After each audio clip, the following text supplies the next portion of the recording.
Welcome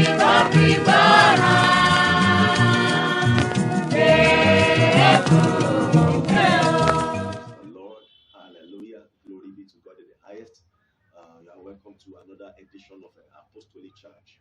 I am Apostle Tunde Akinola.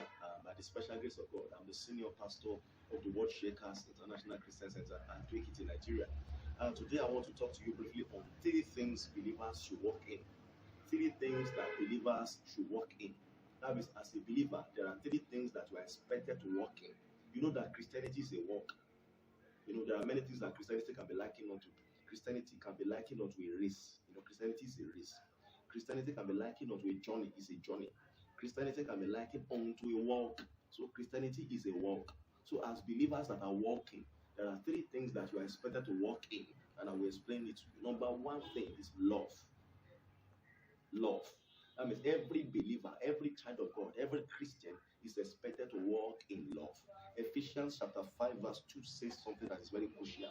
It says, and walk in love, as Christ also has loved us, and has given himself for us, an offering and a sacrifice to God for a sweet-smelling savour. He said, and walk in love, as Christ also has loved us. So we can see here that every child of God, every believer, every Christian is expected to walk in love.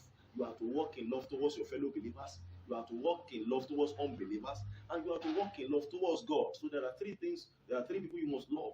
You must love God, you must love your fellow believers, and you must love even unbelievers. So every Christian, every child of God, every believer is expected to walk in love. Then number 2, we have to walk in faith. We have to walk in faith. We have to walk by faith. 2 Corinthians chapter 5 verse 7 says, for we walk by faith and not by sight.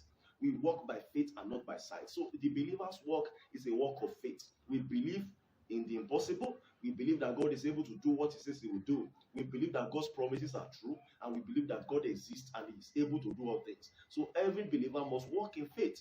Faith in the promises of God, faith in the ability of God, and faith in the existence of God. So that is one thing. Then lastly, every believer must walk in the Spirit. Walk in the Spirit. The Bible says in Galatians chapter 5 verse 6, say, walk in the Spirit and you will not fulfill the lust of the flesh. So every believer should walk in the Spirit. Every believer is expected to walk in the Spirit. So that's the Christian walk is a spiritual walk. We are spirits. We are spirit beings. We are spirit men occupying bodies. So the Christian walk is a spiritual walk. So we are expected to walk in the Spirit so that we will not fulfill the lust of the flesh. So let me have a recap. Number 1, every believer must walk in love, according to Ephesians chapter 5 verse 2, which says, as walk in love.